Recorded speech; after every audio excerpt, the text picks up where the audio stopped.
Good afternoon, everyone. It's nearly the end of the week, so welcome to a special Thursday edition of the News Agenda with me, Fleet Street Fox. And today I'm joined by entrepreneur and ex-Dragon's Den star James Caan for a special chat. And we're going to talk about something which is suddenly on the minds of about 1.5 million people, perhaps 2 million by Christmas, which is how to land a job. But if coronavirus has left us with anything, I think it's a deep desire for things to be better after all this is over. So it's not just any job, but your dream job. Or if you fancy something even more rewarding, how to set up your own business in just 7 days. And James has written books about both these things. So perhaps if you've been furloughed or fired, perhaps you want a career change, or have a little nugget of an idea about going it alone, this is the place to find out a bit more about it. Now, we're here to help. We want you to ask us questions throughout it. Dig into the comments. Ask us what you think you might want to do as a career change or as a job or have a business idea. Ask James his opinion. You've got an expert here. Let's use him. And meanwhile, as well, the Mirror is giving away some free copies of James's books on these very topics. And the links to the first of these books, an ebook called Get the Job You Want, is pinned in the comments, and it's also going to be displayed on the screen.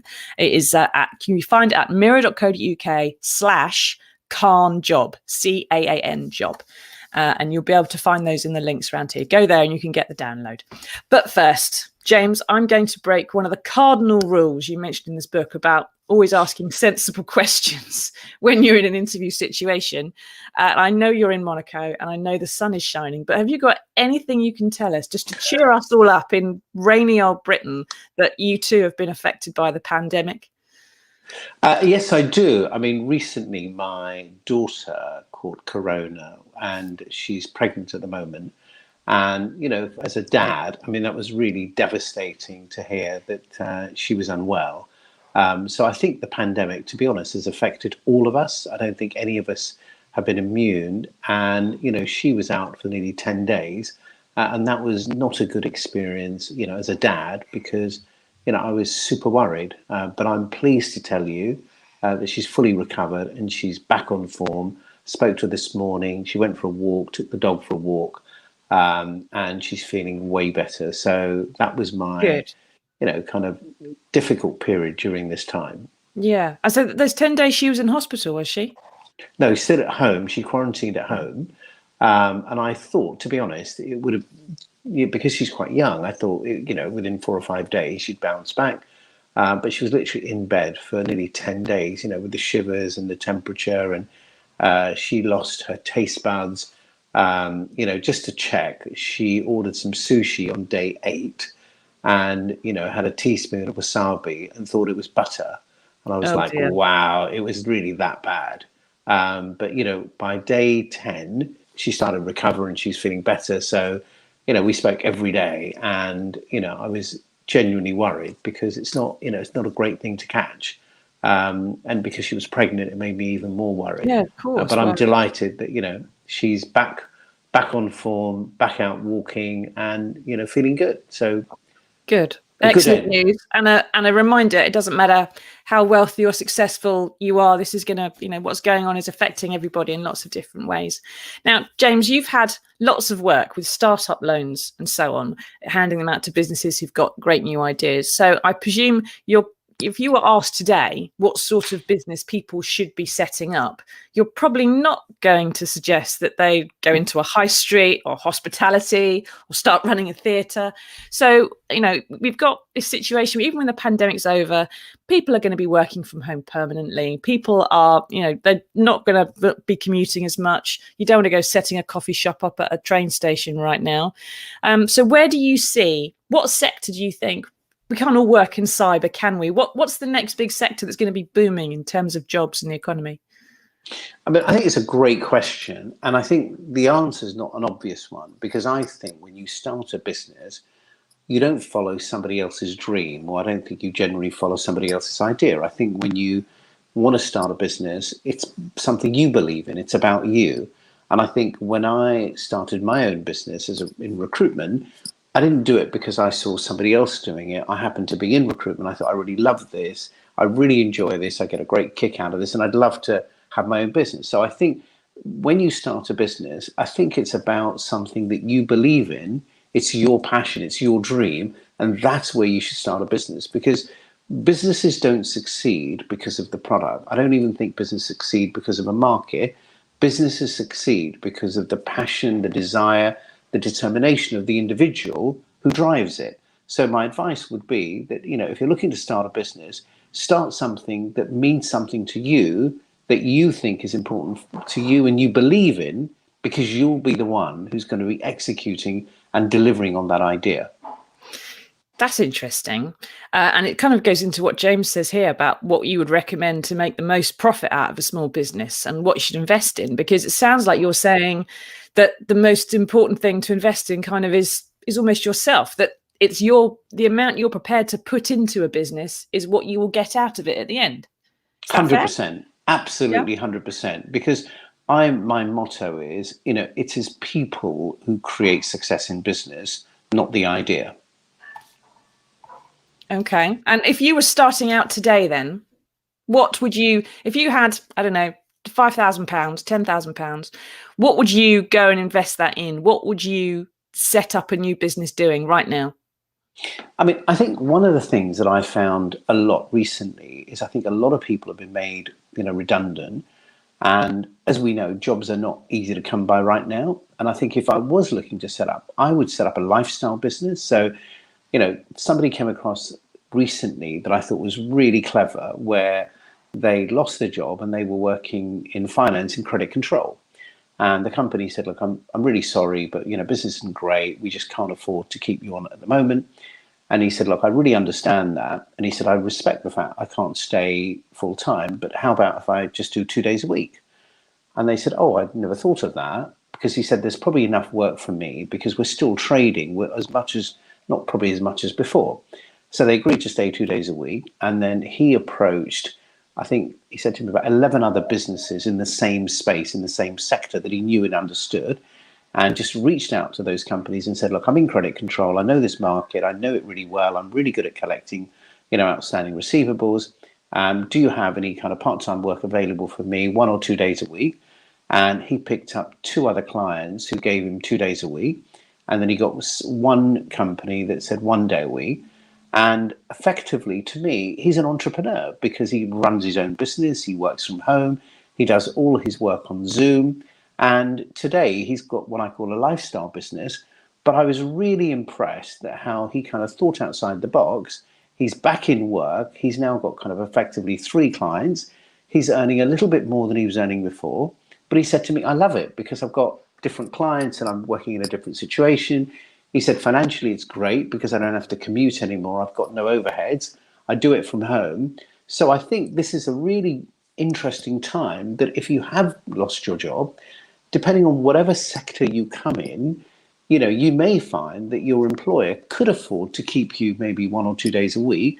And I think if you stay in the same space, you probably will find that there are companies out there, because I can see how an employer might find it awkward to say, look, I can't keep you full time, but what about 2 days a week? Because of course the employer is going to worry, how do you make up your income? So I think this kind of concept of lifestyle businesses, I think is a great idea. Yeah. And so Liz asked there, I mean, she's 64, she just become redundant. It's kind of, we don't know what you may become redundant from, Liz, but the chances that you can find a job, you've got 40 odd years worth probably of experience For as sure. adult life, either at home or in a career, or maybe in several careers, we don't know. And all of those things contain loads of transferable skills, don't they, James, which you could find a way to market to the right people, perhaps 100%. So I think, yeah. in whatever she's experienced in.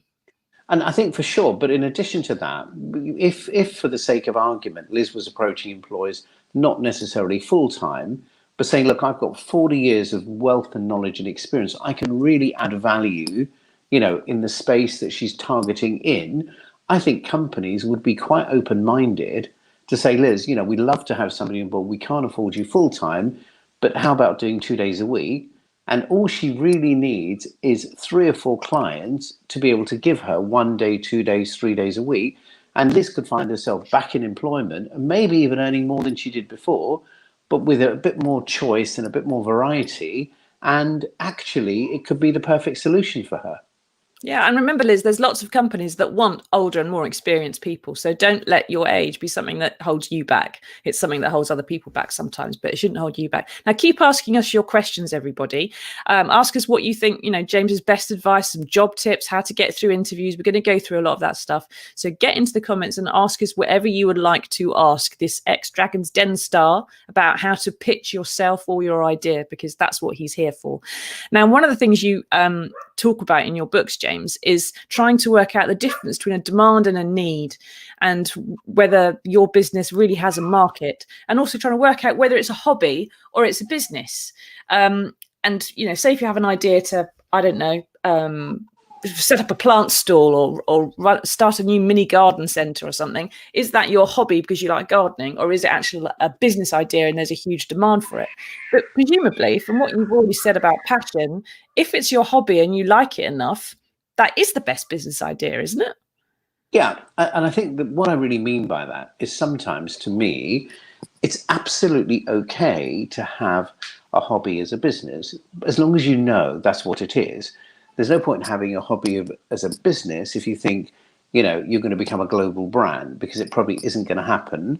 I think when I wrote the book, one of the things that I was talking about, and I think a lot of it was based on my time at Dragon's Den, where I saw 1,200 entrepreneurs who came and pitched me ideas.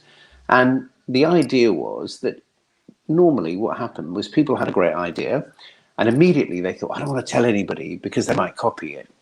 And that's to me, your first mistake, because I believe that the idea becomes successful because of you. So the fact you happen to tell somebody, I don't think people copy somebody else's passion.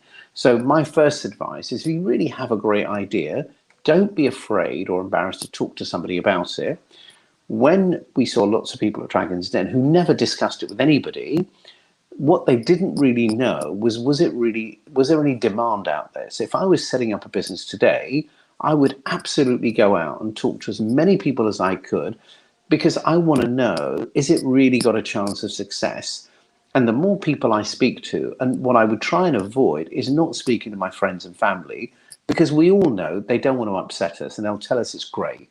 I'd want to literally go and talk to people who would be prepared to buy it, because that's when you really get proper advice, because people then simply say, you know what, James, it's not for me. Or, it's a bit like when people came to me at Dragon's Den, I wasn't afraid to say, look, thanks, but it's not for me. And I think if you speak to 20 people and say nobody wants to buy it, there lies the message. And what the message is, it's a great idea, but there's just not enough demand. So I think the number of people who I met at Dragon's Den who'd never gone out and spoken to people who would actually buy it, but they still believed it would succeed, that's probably not how to do it. Yeah. Do you market research then, and research 100%. your market as opposed to research your mates? Which is something my university students tend to do when they set up new magazines sometimes as well. Now, Megan asked, and I presume that isn't a picture of Megan, but Megan's daughter, what would you do if you don't know what you want to do? So I think she's asking there, James, if you ought to do something, but you don't really have a clear idea of what your dream job might be. How do you find your dream job? I think what you do is you look at your skill set. And what I would do is, what am I good at? What do I enjoy doing? What are the characteristics so I'll give you an example. When I went into recruitment, at the time I was in retail, I was working in a shop. And if you'd asked me the question, what do I want? The truth is, the answer is I didn't know. But it was really interesting. A friend of mine said to me, what do you not want to do? And that was weirdly quite interesting, because I thought, actually, I don't want a job where I stand up all day, because I find it quite difficult. But I do like engaging with people. And it was interesting. Recruitment was interesting because you met people every day, you engaged with people every day, but you worked in an office where you sat and it was air conditioning and you get a coffee. Whereas, working in a shop, I was just up on my feet all the time. Yeah. I also knew I didn't want to be a rep, so I didn't want to go out traveling from one place to another. So it was interesting. When you said to me, what don't you want to do? I had a whole list of things, but I didn't quite know. And it was only when I knew what I didn't want to do that recruitment kind of stood out, because I thought it works in an office, and also in a shop, I was working 6 days a week. I didn't have much time off, whereas recruitment's 5 days a week. I wasn't repping, I wasn't going out and about, people were coming to me. So I suppose, Megan, what might help is if you think about what you don't like, what you don't enjoy, and that might help you narrow the search to find the thing that might suit you. I think the other Exactly. thing I'd say, one other thing, Go on. Megan, is the thing to remember is your first job doesn't always end up being your dream job. I think sometimes you have to try two or three different things to kind of narrow it down. And, and it's not, I've been in recruitment all my life. People do move around. Some people do a job and after 6 months or 9 months, it doesn't work out. There's nothing wrong with that. It's just a matter of life. So I think sometimes that trial and error is actually what eventually gets you to exactly what you want to do. Yeah. Would you agree with me then that sometimes getting fired or getting made redundant can be the best possible thing that happens? I think it isn't at I the think it has time to have to because happen everywhere. I think at the time it probably doesn't feel that way, Mm. but it's really, really interesting. I've spoken to loads of people who afterwards realized that it was the kick that they needed to actually, because let's be honest, sometimes you get into a rut and, it's the fear of the unknown. You won't take the risk, but sometimes things happen. I've got a really close friend of mine who runs his own business today, and he used to work in a company. He always wanted to run his own business, but he was always frightened because he was married, he had a family, he had kids, and he could never take the risk. And somebody made that decision for him by making him redundant. And then he kind of thought, oh my God, now is my chance. Now's my opportunity. And today he employs nearly 100 people, runs an amazing business. And you're right. If he hadn't been made redundant, he would never have done it because he was just frightened really to take that risk. And in his particular situation, somebody made that decision for him. Mm. And remember, it's character forming as well. Getting fired, it's no fun. It's happened to me, but it's character forming. Now, Chloe asks, how would James recommend turning a business idea into a reality? What's the first step in getting your idea off the ground? So, Chloe's got a brilliant idea for a new business. What the hell does she do next? She's never set one up before. Obviously, you've written a book about this, but So I think, as I said before, Chloe, the first thing I do is I pick 20 people who are not my friends and family, and I would go and pitch them the idea and say, look, if I did this, is this something you would buy from me, whether it's a product or a service? And the truth is, you will find, because they're not your friends and family, they will tell you very quickly that it's not something they'd be interested in, or they'd say, oh my God, that's amazing, Chloe. I want to be your first customer. So I think the first thing to do is test it to see, does it really have legs? Because if it doesn't, and 20 people say to you, oh, by the way, Chloe, I was offered that before, or I've seen it before, or frankly, I've seen it half the price, you very quickly will know it probably isn't going to work. So I think going back to what we said earlier, the first thing you want to do is just to test to see, is there actually a genuine demand and do people agree with your pricing? Because one of the things that I've come across is people come up with great ideas, but they misprice it. And by doing that, nobody's interested. So what I found is when you get that feedback, people will say to you, oh my God, how much is it? And quickly you realize that you've got a great idea. But for example, if it's going to cost you X to make it, if it's a product, and because you're buying low volumes, you can't buy it cheap enough to make a profit and make it attractive to the consumer. Because the one thing we know today, Chloe, if it is a product, online, people can pretty much buy anything. And because the price online has come down so much, there's no point going into business when you're selling something where you don't make enough of a margin that makes you a living. So I think pricing is really important. exactly. And trying to perhaps if your idea is something that other people are doing online, trying to find something unique about what you Yeah. can offer that makes it stand out. So Ahmed asked, Mr. Caan, Ahmed, you're so polite. Do you have any advice on writing letters of interest to prospective employers? And this is something I wanted to ask you, James, about, because the ebook we're giving away free with you today, have a look in the comments for the links, everybody. But it's mirror.co.uk/Caan job. You can get your free ebook there about how to get the job you really want. There are people now going for job interviews, James, with 1,000 applicants. And the people who are actually there, once they've narrowed it down to it's difficult enough to get to interview, but then when you get to interview, you're perhaps going in as a group or you're going in with a dozen other people. How does someone make themselves stand out in that kind of situation when the hunt for jobs is so full on? Okay, I think, well, firstly, Ahmed, I think it's a great question. Secondly, download the book, because whilst I'll give you a tip now, but there's lots and lots of tips in the book that you will really find invaluable. But to focus on your specific question, in today's market, the first thing I would say is if there is a job available, what that generally means, Ahmed, is there is a problem, and filling that job solves the problem. So what I would say to you is try and identify what is that problem. So if we go back to my friend who's in credit control, who effectively chases invoices in his job, what he does is he's collecting money on behalf of the company. So a company invoices clients for the products and services they do, and clients pay them, and his job is to collect that. So the problem there is that the client has, X thousand invoices they need to collect. So if you were applying for a job, the thing I would say is, what is the problem that your position solves? Understand that problem and demonstrate in your covering letter why you are the solution to that problem. So, because I think today, what employers really want to know is, what are you going to do that's going to make a difference? And I would be very specific in my covering letter to say, if for the sake of argument, it was that position in credit control, or I'll give you another one. Let's say you're applying for a job as a PA. A PA generally, that person's job is to make her boss's time more efficient. So what is it that you're going to do that will save me time, that means I can be more productive? If you're in credit control, what are you going to do above and beyond that gets those receivables in quicker? What have you done in your past career? So I think in every single job, there's always a problem. You are the solution. And what I'd like to see in that letter is that your qualities coming forward. So I know not only am I getting a great employee, but you are going to make a difference. And how are you going to do that is, I think, the key thing that should stand out in the covering letter. That's brilliant. That's fascinating.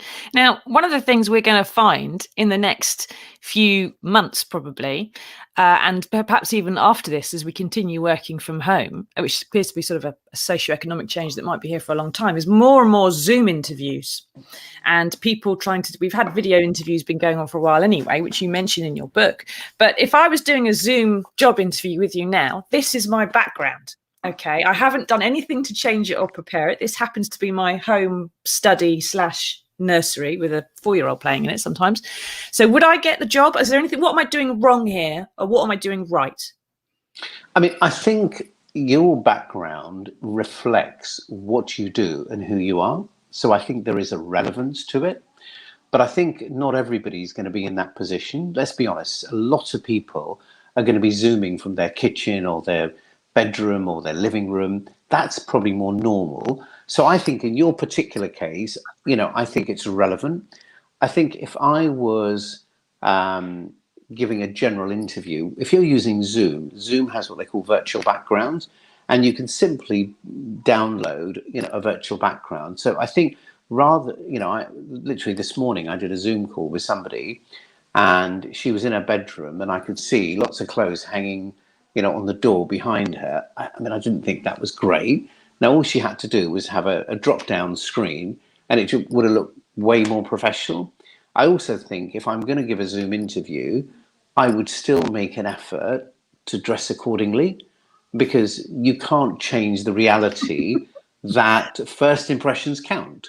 Yeah. Now, again, to me, you're dressed according to what you do. It's a bit like when you walk into Google, everybody's casual and, it's all very funky, and that's really appropriate for that business. But if I was applying for a job in IBM, I wouldn't wear a hoodie, because when you go on to, I mean, one of the things I really focus heavily on in the book is, be relevant to the position that you're applying for and the company. So the first thing I always do is I would go to the website of the company, and what I try and understand is, what is the culture of that company? So if you go onto IBM's website, most of the images that you see there are people in navy suits, white shirt and dark tie. That's just the culture of the company. If you go onto Google, it's hoodies, it's sweatshirts, it's more casual. So I think if I'm going to interview somebody, one of the things that's important is what's the cultural fit? Do you not just can you do the job, but are you right culturally for us? So I think get the right background that's appropriate. I think dress accordingly because first impressions do count. I would definitely do a trial with a friend on Zoom because, to be honest, lots of people haven't given interviews for years, and if your first time you're giving an interview on Zoom, which in itself is hard, I think practice, which is really important. I think the other thing is when you're looking at Zoom, where the camera is. So it's a bit like if you're sitting in an interview, you should make eye contact. I think if we're giving a Zoom interview, then you should look at the camera because sometimes, people can look around. And again, it just shows that you're probably not concentrating. So I think the same characteristics that we use in real life, I think we should replicate when we're doing Zoom. Yeah, and there's a couple of things I should point out. If I was in a newsroom, I'd be wearing something smart. Because we always told as journalists, you never know if you might be knocking on a door for someone who's just died or meeting the Queen by the end of the day. So you don't tend to wear a hoodie to the office. And the other thing, as you know, I wouldn't be wearing a polo shirt. I was meeting the Queen either. But there you go. Not. This is a pandemic. It's done it all to us, isn't it? But the other thing is, if I saw someone, and I've done this, when they've got a fake background behind them on a Zoom call, I go, what are you hiding? Lift the sheet up. I want to see, because it makes me suspicious.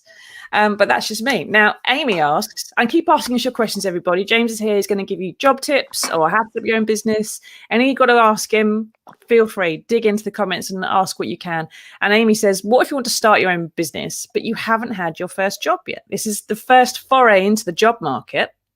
And she wants to go for the big goal straight away. Is that a wise idea, or should she try to get a job first? I think firstly, Amy, I think it's a great question because I'm sure it's a question a lot of people have asked. I think when I was in exactly the same position, Amy, I knew that I quite liked recruitment, but I had never worked in recruitment before. So I decided that I should really work in recruitment first, because sometimes if you start a business without really knowing how the business works, I think it becomes quite difficult. So in my own personal situation, I worked in recruitment first. I got an idea of whether it really suited me, whether I really liked it. And sometimes you just don't know until you try something. And, so I worked in the business for about 2 years before I realized that really this is something I want to do for myself.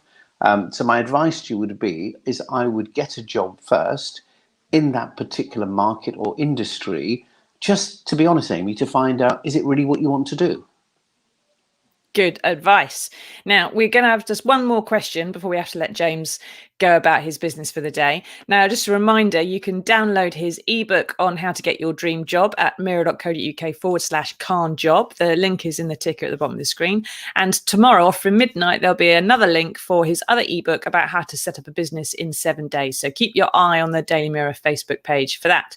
Now, finally, James, there's something I spotted in one of your books, which is about how to give interviews. And one of the interesting tips you have is to tell people to stay professional until they've left the building. Only relax, you say, when you're out of sight and out of earshot, which is when you start swearing, wiping the sweat away, punching, or saying, yeah, sobbing, whatever it might be. Now, what made you write that? It sounds like there's a story behind that makes you think that you've seen that or done that or witnessed it somehow. I'll tell you why firstly, I think it's a great question. The reason what made me write that, I remember when I was in recruitment, I sent somebody for an interview and they did really well and the employer loved them and they were going to make them a job offer. And as it happens quite a lot in interviews, when you wrap up, sometimes the person interviewing you actually walks you, to the lift or to the door or whatever the case is.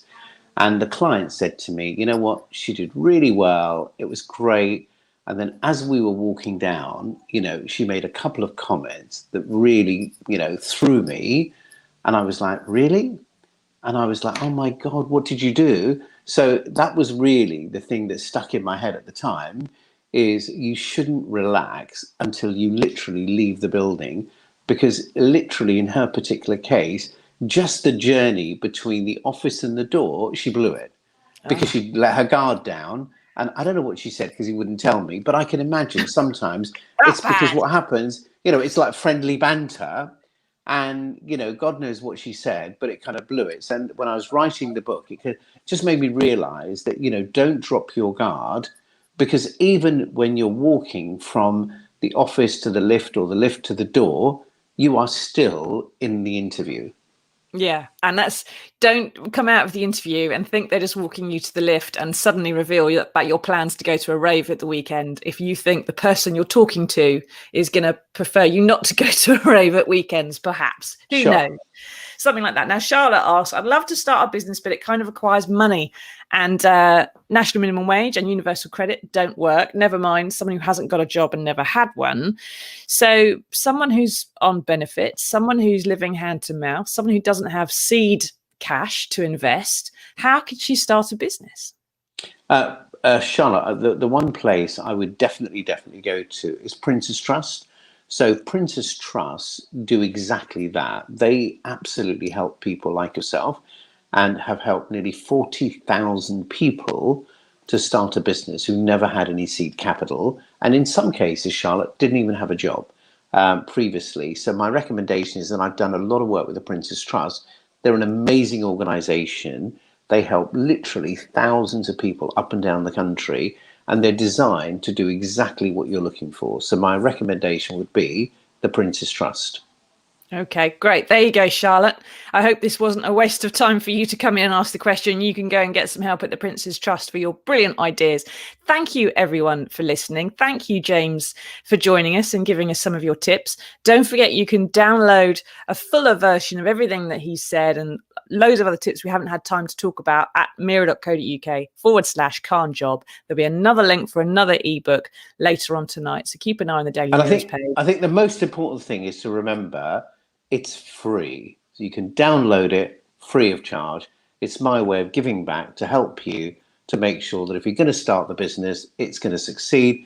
And if you're going to get a job, every bit of advice that you need, you'll find in the book, and it's free from me to you. There you go. How often do you get something free from a dragon, everybody? You can't reject it now. You can't turn it down. Go and download it, and we'll all benefit from it hugely, I'm sure. Thank you for your time, James. We'll let you go and have your lunch now, and I'm going to go and have mine. And thanks for popping in, everybody. See you next time. Bye-bye. Take care. Thank you. Bye.